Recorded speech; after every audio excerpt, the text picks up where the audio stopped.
আপনার টিভি আছে? হ্যাঁ ম্যাডাম, টিভি আছে তো, খালি ডিশটা নাই। ডিশটা হলে সিরিয়াল দেখতে পাবো না।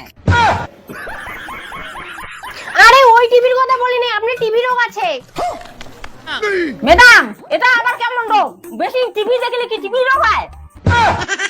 মুই খালি দুইটা সিরিয়ালে দেখো, একটা অনুরাগের ছাওয়া, একটা কিরণমালা, তাতে মোর কামড়ি টিভি হয়। আরে এটা টিভি দেখলে হয় না, এটা ভাইরাস জড়িত রোগ। কি করলেন ম্যাডাম? ভাইরাস? তাহলে মুই বাঁচিব না? আরে না না, কিচ্ছু হবে না, আমি কটা ওষুধ লিখে দিচ্ছি, এগুলো খেলে ঠিক হয়ে যাবে। এই যে না ওষুধ, খাওয়ার পরে দিনে 2 বার করে খাবেন। কিন্তু ম্যাডাম, মুই তো ভাতেই খাওয়া চাং না, না খেলে মুই কেমন করে খাইম ঔষধ? এটা খাওয়ার পরেই খেতে হবে, না হলে ওষুধ কাজ করবে না। তোমরা কোথায় বুঝেন না? মুই যদি খাবার না ভাঙতে কেমন করে ওষুধটা খাই? যেভাবে হোক আপনাকে খাওয়ার পরেই খেতে হবে। বলেন, তোমরা কোথায় বুঝেন না? আমি কোমারে তুমি খাবার ভাঙ না, আর কেমন খাই? বাবা, তোমার ওষুধ ছিল লাগবে না, এমনি মরলে মরি।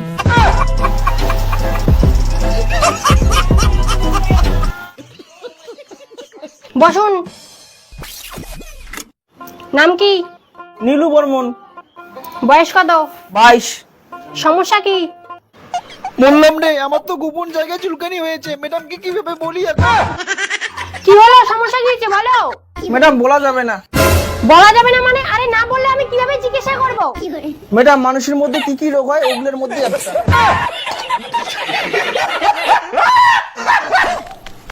কি জ্বর হয়েছে? না মাথা ব্যথা? না পেট ব্যথা? না হাগা হয়েছে? না। এই তুই খুলে বল তো তোর কি হয়েছে। ম্যাডাম, এমন জায়গায় হয়েছে খুলে বলা যাবে না তো। এই তাহলে তোর আমি চিকিৎসা করব না, তুই যা। ম্যাডাম, এইটা হইছে। মানে চুলকানি হইছে। আচ্ছা, হাতে চুলকানি হয়েছে? ম্যাডাম, হাতে না, আর একটু নিচে। তার মানে ঘাড়ে? ম্যাডাম, আরো নিচে, আরো নিচে। তাহলে পায়ের গোড়ায়? না ম্যাডাম, আর একটু উপরে। এই তুই কি শুরু করে দিয়েছিস? উপর নিচ যা বলবি ক্লিয়ার ভাবে বলবি, না হলে তো চিকিৎসা করব না। ম্যাডাম, এই সমস্যাটা বউকে ছাড়া কাউকে বলা যাবে না। তাহলে তোর বউকে ডাক। কিন্তু ম্যাডাম, আমাদের বিয়ে হয় নাই। তার মানে তোকে বিয়ে করে সমস্যা জেনে তারপর চিকিৎসা করতে লাগবে? ম্যাডাম।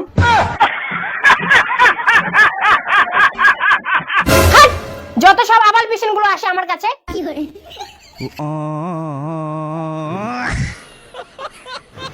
শালার এমন জায়গা চুলকানি হয়েছে, ডাক্তার কোয়ারে লজ্জা লাগে।